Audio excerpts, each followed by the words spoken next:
While a lot of eyes are going to be all over every one of the New Orleans Saints rookies during their 2024 training camp, it's Kool-Aid McKinstry that is really making an impression early. We got all that and a little bit of lagniappe for you on today's episode of Locked On Saints.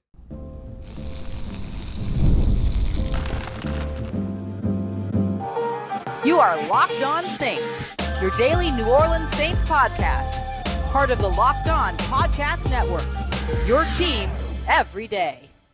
What is good, Who Dat Nation and Who Dat family? I am your host, your friend, Ross Jackson, New Orleans native, your New Orleans Saints expert and credentialed member of the media covering those New Orleans Saints as a senior writer and reporter over at Saints News Network on SI. And on today's episode of Locked On Saints, we're diving deeper into some of the bigger storylines going through New Orleans Saints training camp, taking a look back at day 2 to make sure that you're ready for day 3, which will kick off later on today. We're going to take a look at how Taysom Hill's role is growing and looking so far. We're also going to dive into how the defense is owning the bragging rights so far as we endeavor to answer some of your questions from yesterday's live stream. And we're going to start off with a look at Kool-Aid McKinstry, who is showing a lot of promise early when it comes to the New Orleans Saints rookie class. I want to give a shout out to a couple of insiders on the way who brought up some of these questions and dive right in as we get you caught up with everything you need to know from New Orleans Saints training camp day 2, getting you ready for day 3. We appreciate you very much as always for making us your first listen of the day every day and for being an everydayer here on the Locked On Saints podcast, which is a proud part of the Locked On Podcast Network, your team every day. Today's episode of Locked On Saints brought to you by our friends at LinkedIn. LinkedIn Jobs helps you find the qualified candidates you want to talk to faster. Post your job for free at linkedin.com/LockedOnNFL. That's linkedin.com/LockedOnNFL to post your job for free. Terms and conditions apply. New Orleans Saints have a lot of exciting rookie talent. A lot of eyes are going to be on quarterback Spencer Rattler. A lot of eyes, of course, are going to be on starting tackle, we assume, Taliese Fuaga, the first-round pick. And, of course, others like Bub Means, linebacker Jalen Ford, who has moved into getting some opportunities with the first team, things like that. But the guy for me that has made the biggest impression has been cornerback Kool-Aid McKinstry. Now, I talk about the Locked On Saints Insider Program quite a bit, opportunity to get a hold of some exclusive content, things like that. So I want to give a shout out to a couple of different insiders along the way who presented some of these questions. Big shout out to Molly and to Jordan, who each asked about Kool-Aid McKinstry. So I wanted to hop into this because I think that he has been the guy that has shown so much in a variety of different ways just in the last 2 training camp days, right? The first 2 training camp days. So what role is he playing? Let's start there. The role that I think he's playing so far has been the outside corner on the second team opposite Alontae Taylor, playing in what is typically seen as the CB2 spot, which is the guy that lines up over the guy that lines up on the line of scrimmage on the strong side of the offense, all that. So he's playing in effectively Paulson Adebo spot, but another team down. So we haven't seen any 3 cornerback sets, 3 safety sets, nickel sets at all. It's all been base so far. So he's been specifically working over on the outside at this time. So we'll see how that changes over time once the Saints start to introduce more of those 3 those 3 cornerback sets, those 5 DB sets and things like that. But he has been working on the outside, which has been his natural position. Played less than 30% of his snaps during his time at Alabama in the slot, spent his time almost exclusively on the outside. So he's in his comfort zone. But that comfort zone doesn't come without a little bit of a hiccup now and then. And Kool-Aid McKinstry had both one of his first hiccups, but also showed his maturity all on the same play. As the New Orleans Saints were lining up in training camp day 2, Kool-Aid looked a little bit lost in terms of what his assignment was, where he was supposed to be, things like that. This is typical of a rookie. Don't read too much into it. It's fine. He's learning the system. This is his first time in the NFL and only his second training camp day. In the process of doing that, big shout out to Alontae Taylor, who quickly helped him get himself corrected. Here's your assignment. Here's what you're doing. Get over there. And it helped him get to where he needed to go. And then when the ball was snapped, immediately, no panic, very calm, did not get lost in the sauce at all, and instead took his option away. Looked really, really good doing it, fluid, getting into his motion. His transitions always look really good. When we talk about transition, what we mean is going from the initial back pedal to having to flip your hips in order to stick with the brake where the wide receiver is going. They might cross to the middle, they might fly downfield, and in any case, you can't backpedal the whole way, right? You got to turn and run at some point. So that's the transition, going from the backpedal to the run. He does this very cleanly, very smoothly, with a lot of confidence, good footwork, all these other things. But the thing that stood out to me was not just his typical fluid mechanics, it was that he maintained his typical fluid mechanics. He maintained his composure, he maintained his confidence, despite the fact that he started out of position, right? Not necessarily sure what his assignment was, where he was supposed to be, things like that. Did not let that get to him. Another rep that was a lot of fun, the Saints, I think they're gearing up to doing one-on-ones soon between the wide receivers and the DBs. And the way that you can see this is that on Thursday's practice, without ever throwing the football, right? Quarterbacks were over working somewhere else, but without ever throwing the football, the wide receivers in the corners were going one-on-one just in drills. And I like the way that the Saints have kind of been scaffolding and piecing together. Learn this foundation. Now let's add this to it. Now let's add this to it, so on and so forth. This was kind of the next step of that. Instead of the wide receivers just running routes on their own with a coach throwing them the football, they were running routes up against DBs. So you're working the individual drills together and then generating that competition, which has been the big theme, along with accountability, of the New Orleans Saints offseason thus far. So that, to me, was a really nice thing. And to see where Kool-Aid McKinstry really stood out there, he gets lined up across A.T. Perry. And I want to give a shout out and a big thank you to John Hendricks, my buddy over at Saints News Network, as well as over at Second and Saints, which we do live every day as well here at training camp, for giving this observation. But he stonewalled A.T. Perry right off of one of those reps. I mean, did not let him move off the line, did not let him get into a route, did not let him get out of his, break or anything like that, just stonewalled him entirely. And that is one of those big things that when you look at a Kool-Aid McKinstry as a guy that has played a lot of man coverage, has played a lot of press man coverage in that Nick Saban Crimson Tide defense, and he's going to be asked to do a lot of that here in New Orleans as well, that goes a long way. And that's a big time competitor move right there, when you can stonewall a wide receiver right off the line of scrimmage. Now, don't worry, A.T. Perry got his all throughout, these two training camps and all that other stuff. Don't worry about that. But Kool-Aid McKinstry looks poised, mature, confident, has a lot of composure. He looks composed, all these other things. And it just shows down in and down out. The other thing that I'll mention too, going back to day one of New Orleans Saints training camp, was just seeing sort of the physical nature of Kool-Aid McKinstry. I mentioned during OTAs and minicamps, my big observation around him is that he is a lot bigger than I thought that he was. And I mean broad. Like, this dude is just somebody that looks like they're ready to scrap off the line of scrimmage, down in, down out. And he's built for it. And I think that that's a big thing, especially when you look at how physical the New Orleans Saints love to play in coverage. You look at Alontae Taylor, who was one of the better press man corners in the NFL last year. You look at Paulson Adebo, who's very physical, very big. You look at Marshawn Lattimore, who's very physical. Kool-Aid McKinstry just fits the bill. I think the New Orleans Saints might have the deepest cornerback room in the NFL if they really get starting caliber play from all four of those players, including Kool-Aid.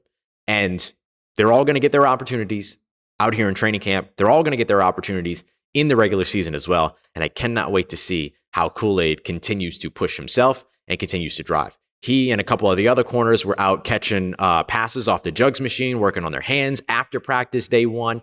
We saw some other DBs doing that after practice too. These New Orleans Saints, man, they're focused, they're ready to go. And Kool-Aid is one of the guys that has really, really stood out and impressed so far with his ability, his physicality, and his play. Coming up next, along with Kool-Aid McKinstry, it's a defense that owns the bragging rights so far. Why is that? We'll break it all down as we continue on with today's episode of Locked On Saints, part of Locked On Podcast Network, your team every day.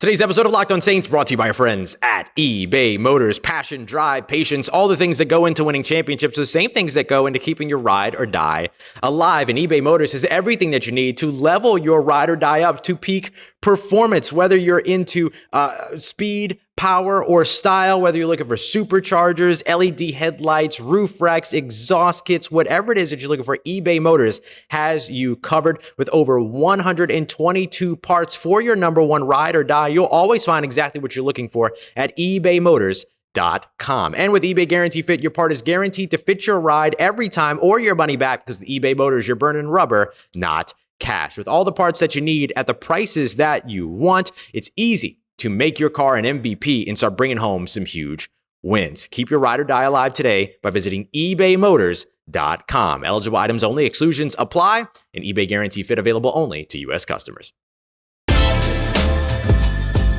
All right, family. I appreciate you very much for being here for another episode of Locked On Saints. It's the defense so far owning the bragging rights, but Dylan wanted to know more, so we're here to break it all down for you as we continue on with today's episode of Locked On Saints. We appreciate you very much for making us your first listen of the day every day. Don't forget, if you want to know more about what's going on around training camps, around the entire NFL, the Locked On Sports Today 24/7 YouTube stream is the place to go. Programmed specifically for you to make sure you get all of the biggest stories from the local experts that know the teams like the back of their hands. And I do know the back. I don't know. Do I really know the back of my hands? Why is that such a phrase? Anyway, go and check it out. It's Locked On Sports Today. You can find it on YouTube or on the free Amazon Fire TV channels app, part of Locked On Podcast Network, your team every day. We discussed in yesterday's episode the live show, which just as a reminder, we do the live shows after practice. We do these pre-recorded shows in the morning to get you ready for the next day and also kind of dig a little bit deeper into some of the themes that we're looking at from kind of the notes dump that is the live show, right? Making sure you got all the big things, big takeaways, all that kind of stuff. That's kind of the, hey, I know what happened at Saints practice episode for you to be able to talk to folks. This is the water cooler episode for the next morning when you're like, oh, I want to dive a little bit deeper into some of the things that are going on. So one of the things I wanted to dive a little bit deeper into is one of Dylan's questions, again, one of our Locked On Saints insiders, who asked about how or who, the offense or defense, has the bragging rights so far through the first 2 days of camp. And I definitely think it's the defense. I spoke yesterday about how strong the defense has been to start off, right? Demario Davis, interception on Derek Carr, houses it for a big pick six. That's day one in terms of big highlight play for the defense. But then you also had a batted pass at the line of scrimmage with it was Nico Lalos knocking down a pass by Spencer Rattler, a nice pass breakup on another Spencer Rattler play. Then you get to day two, Carl Granderson knocking down a Jake Haener pass. Roderick Teamer making a fantastic play to get an interception off of Jake Haener. Then you got another interception on Derek Carr, this time targeting Cedric Wilson. Cedric Wilson tried to make the play. Ball bounces up. Paulson Adebo goes and gets the interception. The New Orleans Saints defense has gotten off to a strong start. And as I've caveated, and I'll continue to caveat, typically defenses start stronger than offenses in training camp, and then offenses over the course of the first week or so begin to close the gap. You also start to see the younger players begin to close the gap a little bit with the veteran players as well, who always come out a little bit more strong in training camps too. So the defense has the bragging rights. What does that mean? Well, I think one of the things that means is that it drives the competition. Let's really think about some of the things that the New Orleans Saints have done so far in training camp, right? We talked about we were just discussing the one-on-one drills, even without passes being thrown, but the one-on-one drills between the wide receivers and the DBs. Competition, right? Continuing to bring in wide receivers at a position where they have so many different options, with Stanley Morgan Jr. being back on the field, still bringing in Kevin Austin, adding, looking at guys like Mason Tipton making big plays down the field on big 40-plus yard catches from Nathan Peterman, who has had 2 big plays already so far throughout training camp. It's just driving the competition. And so when the defense comes out and starts slapping around the offense a little bit, I think the offense eventually begins to take exception to that because the offense is installing a new system, right? So they've been going through and they've been establishing their run game a lot. That's what the first 2 days have really been kind of heavily focused on. It hasn't been 100% of it, but it's heavily been focused on. If you think about it, it makes perfect sense. This is a wide zone offense, or an offense with a wide zone influence, with Clint Kubiak coming over from the San Francisco 49ers, being the son of Gary Kubiak, who helped to develop what we now call the Shanahan system alongside Mike Shanahan, which of course got popularized a little bit more in modern day NFL by his son, Kyle Shanahan. And then Clint Kubiak just spent time with Kyle Shanahan. So all of that makes sense. And so you have to build the foundation of what everything else is going to be predicated on. You start to build the outside zone run so that all of a sudden you can bootleg off of that outside zone run. So you can roll out off of some of the inside runs that you have. So you can waggle off of a few others and things like that. So you start with saying, okay, here's what the run game is going to look like. Now here's how we develop that into play action and take advantage of it. But in order for you to do that and be really good at it, you have to get the run part of it down. And then you know how to take the play action that you're building on top of that you're layering on top of that, and make it look more like a run, which I think is a big part of what this New Orleans Saints offense has done. I've gotten okey-doked a few times by the play actions that the New Orleans Saints have run, caught looking in the backfield when the running back doesn't have the ball. They've done a good job of disguising this. And so this becomes a part of what I call scaffolding, right? I'm a former teacher and all these other things. Used to work in education a little bit. And so scaffolding is a thing, right? You learn how to do addition, and you learn how to do subtraction, and you start learning how to do, you have to learn how to do this, which sets the foundation for learning how to do this. Then you add on to that to do this, and then boom, boom, boom, boom, boom. You continue to progress, and then all of a sudden you're into like trigonometry and all this other stuff that I'll never understand because I am too stupid for that. So those things and those sort of applications you're seeing in Saints training camp. And a lot of that makes sense. You look at Andrew Janocko, for instance. Andrew Janoko's dad was a teacher. I believe was actually his principal or was a principal. His sister, Andrew Janoko's sister, also a teacher. And Janocko himself fancies himself a teacher, an instructor, an educator. And here he is coaching, right? And I think that his dad also coached too, in addition to being a teacher and all that. So I think that there are a lot of these opportunities to where you're looking at, all right, it's education. You're building, right? And so while they're trying to get all this done, the defense is doing all that to them, getting pick sixes and celebrating and all this other stuff, making interceptions off of tip drills, which, by the way, the Saints focused a lot during mandatory minicamps as well as OTAs on tip drills. Marcus Robertson was working this a bunch, and that's how Miller Bradford walked away with a few interceptions. That's how Faion Hicks got an interception early on in OTAs, and then now we see it from Paulson Adebo on Thursday, day 2 of training camp. All of that.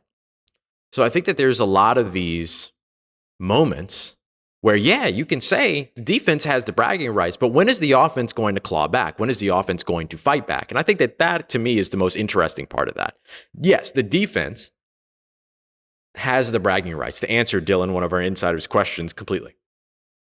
But the exciting part about that is that begins to enrage the offense a little bit, begins to challenge the offense a little bit. It's back to that competition that we were talking about. And so as you're driving all of this, and as you're driving all of the bragging rights, and you're building up all this confidence and things like that, the offense is over there kind of going, all right, you just wait till we get ours.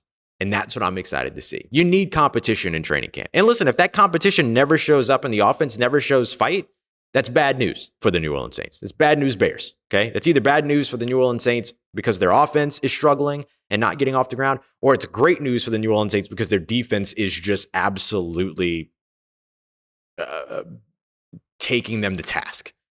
But that's not typically how training camp works out. You see a lot of back and forth, and that's what you want to see from this New Orleans Saints offense. So yeah, defense has the bragging rights, but I'm waiting to see how the offense answers to that, especially when they move out of the real focus of the predication of the run game and then start getting into mixing in the play action game, the passing game, all these other sort of innovative tricks and things like that, or not tricks, but innovative pieces that they look to add to their offense. Once all that gets installed, I think we're going to start seeing this offense move at a very, very different pace. Coming up next, I want to take a look at Taysom Hill and his role. Will Taysom Hill still get quarterback snaps in 2024? I think so. But boy, is his role still going to be very, very different. We got that coming up for you as we continue on with today's episode of Locked On Saints, part of Locked On Podcast Network, your team every day. Today's episode of Locked On Saints brought to you by our friends at LinkedIn Jobs. If you're a small business and you're looking to hire, you know that it can be a high-stakes wager every single time. You always want to make sure you're finding the people that are the right fit for your organization. And so LinkedIn Jobs is going to help you find the right professionals for your team faster and for free. LinkedIn isn't just some random job board. We're talking about a spot where 70% of LinkedIn users don't even go and visit other leading job sites. So if you're not looking at LinkedIn when you're hiring, you're looking in the wrong place. When it comes to LinkedIn, 86% of small businesses get a qualified candidate within 24 hours of posting their job. Hire professionals like a professional with LinkedIn. 2.5 million small businesses use LinkedIn for hiring. You should be on that list. You can post your job for free today at linkedin.com/LockedOnNFL. That's linkedin.com/LockedOnNFL to post your job for free. Terms and conditions apply. Let's get it, Who Dat Nation. We are wrapping up today's episode, taking a look at Cameron's question about whether or not we're going to see more or less snaps for Taysom Hill at quarterback. So I want to talk about how his role is evolving, what we're seeing from him so far, what's unique, what's different, and why I still think he'll continue to get those quarterback reps. We appreciate you very much, as always, for being here with us, making us your first listen of the day. Don't forget, we are your team every day, so we'll be live again here from the campus of UC Irvine to make sure that you're getting all the news that you need right after practice or as soon after practice as I can go live, so just keep an eye out for that. If you want to catch the live show, head over to the YouTube page, subscribe, turn on the notifications so that you know when I'm going live. Otherwise, wait it out over however you want to check it out, and you'll get the audio side because I'll upload it immediately after I'm done, or as soon as YouTube allows me to download the video and take the audio off of it with all the processing and all that stuff. But that will all be up no later than no later than 7 p.m. Central time and everything. And I'm going to work to try to get like a more consistent time and stuff like that, but just kind of learning things here over the course of the week. The first week here at training camp. So that is what we're bringing you here inside Saints training camp. And don't worry, Saints are practicing on Saturday. So that means you get 2 episodes on Saturday as well. You have another morning episode and then you'll have another live episode after. And I'll probably they're off on Sunday. And so I could take that day off, but I'm not gonna. You'll still get another episode on Sunday as well. Let's just keep it rolling. All right, y'all. Your team every day. We mean it. All right. So let me first answer Cameron's question directly. Will Taysom Hill see more or less quarterback snaps? And really, if I want to answer that question truthfully, I think we're going to see him get less quarterback snaps, but I don't think it's going to be a considerable drop off. So that's one of the reasons why I say, it'll be in the same range and things like that. But here's my logic behind it. First of all, Dennis Allen told us, I believe it was during rookie minicamp. It might have been a different time than that, but I believe it was during rookie minicamp that Taysom Hill is going to continue to get quarterback snaps. He told us straight up. And in fact, he actually chuckled, looked at the camera at one point as if he was talking to NFL teams around the league and said, so start game planning. So they're very confident about what it is that Taysom can do at quarterback. And I've heard that when they brought in the new offensive coaches and things like that Taysom was a big point of the conversation in a positive way, right? Like, oh, there's so much that we can do with this guy, like that kind of vibe. And that makes perfect sense, right? Like, you don't get a lot of Taysom Hills in the NFL. In fact, you don't get any at all. There's just one, and it's Taysom, and he's here in Irvine, California, working out with the New Orleans Saints, or we're not working out, training with the New Orleans Saints. But I do think that it's realistic to say, right? And it would be a little bit short-sighted of me to say that he's not going to see any change in his quarterback stats. I think you're inherently going to see fewer because his role is growing elsewhere. During the first practice day, I have notes of Taysom Hill playing at running back, fullback. So those two things being different, right? Running back and fullback. Fullbacks, he was working with Xander Horvath and Adam Prentice off on the side, blocking, kind of working on the sled, stuff like that. But then we also saw him take a handoff during walkthroughs out of the backfield as a running back. We also saw him lining up as an outside receiver. And then I'm sure that, we'll see him continue to line up at tight end as well, because we also saw him on Thursday working out at tight end exclusively when it came to his individual drills. Until, of course, the New Orleans Saints started working on their option routes. So just a reminder about what option routes are. You have a running back on your right hip. You're the quarterback. You snap the football. That running back breaks out towards the outside, cuts upfield, kind of wraps around the offensive line, if you will. As they start to push vertical, a defender is going to come and pick them up. That defender may play with their body a little bit more towards the sideline or play with their body a little bit more towards the middle of the field. If they play with their body a little bit more towards the middle of the field, we call that inside leverage. The running back reads that and thereby has the option to then break towards the outside away from the leverage of the defender. Similarly, the other part of that option is if they start to push upfield and then the defender is leaning, is playing a little bit more towards the boundary or the sideline, which then would call outside leverage. The running back then has the ability to cut back in on what we would call a Texas route or an angle route, pushing upfield still, but also towards the middle of the field. We've seen Alvin Kamara win with this route time and time again. It is a tale as old as time when it comes to Alvin Kamara's game. And so that's the option route. So we saw the option route run with all of the running backs, but then we also saw it run with Taysom Hill. very, very interesting. So the way that I look at that is you're looking at all the different ways that you can fold Taysom Hill into this offense. Tight end, wide receiver, running back. And even when he was actually, now that I think of it, even when he was running those angle routes, he wasn't running them from out of the backfield. He was running them as if he were kind of lined up just beside, but slightly behind the typical inline tight end spot, the right tackle. So that's the way that he was running those. So you can see all the different ways that Taysom Hill is going to be doing that. So he's running and working those routes because that's what the Saints like to do with their running backs, but he's running them from the tight end position. That's how unique Taysom Hill is. So while I do think that his quarterback reps will probably tick down a little bit, I think that it's only because he's going to be on the field so much more and much more consistently doing a bunch of other stuff too. And I think that that's good news for the New Orleans Saints because one of the biggest gripes that anybody has had consistently over the course of the past few years is the inconsistency of the usage of Taysom Hill. That looks like that's about to be curved, and that's good news for the New Orleans Saints. So I want to answer Dylan's question there. And I also want to go back to sorry, that was Cameron's question. I want to go back to one more question because I just got a text from our insider group here. Now you get to see the insider, you get to see the value of the insider group at work right away in front of your own eyes. This one is from Cameron, who wanted to know a little bit more about who the energy guy was of the day. And you know what that reminds me of? That reminds me of the dog of the day. This was a thing that we really wanted to do during the season that I told you I was too stupid for trigonometry. Apparently I'm too stupid for memory sometimes too, that I kind of like slipped up on a little bit. And so I want to get back to that. Let's do that every day. Who was the dog of the day? Who's got that dog in him? And real quick, I want to correct. It wasn't actually, that was Cameron's question. The Taysom question was Brock's question. So shout out to Brock. And shout out to Nathaniel too, who just got engaged. Congratulations. That's awesome, man. Congratulations. So with the dog of the day, I'm going to say, this is going to rhyme all the way because it's linebacker Willie Gay. Bars.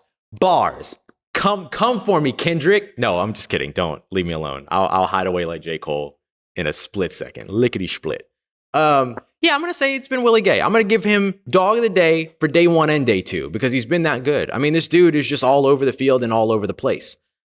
Communicates extremely well, flies all over the field, all over the place too, kind of gets sideline to sideline. And they've been using him a little bit as a rusher as well, which is one of those things that we thought, okay, no Zach Bond. If you get Willie Gay in this room or on the field at the strong side linebacker, can he rush the passer? Yes. And we're already starting to see a little bit of that too. So we're starting to see all the different ways that Willie Gay is able to be used. So I'm going to give my dog of the day to linebacker Willie Gay. There you go. And we're going to make sure we do that again. If I don't remember to do it, come for me. Do not let me live that down. All right. Dog of the day. Willie Gay got that dog in him. All right, y'all. We appreciate you so much. As always, make a Locked On Saints your first listen of the day every day. We're going to be back here tomorrow with more, or later on today with more, and then again tomorrow with more. Up until then, if you're looking for something, go and support our friends around Locked On Louisiana. Matt Moscona is doing a phenomenal job with Locked On LSU. Such a surprise return, such an awesome return. So make sure you go and support him. Make sure you go and support my good friend Jake Madison over at Locked On Pels as well, who's doing a phenomenal job with that show. We appreciate you very much as always for making us a part of your day, part of your routine, for saying yes to me on the show. As always, if you see me, please say hi. And if you need anything else around your New Orleans Saints in between these episodes, make sure you follow me on your favorite social media at Ross Jackson, NOLA. Hit me up. Let me know how the family's doing. Let me know how you live. And let me know how you're momming them. And trust Who Dat Nation. I'll holla at you.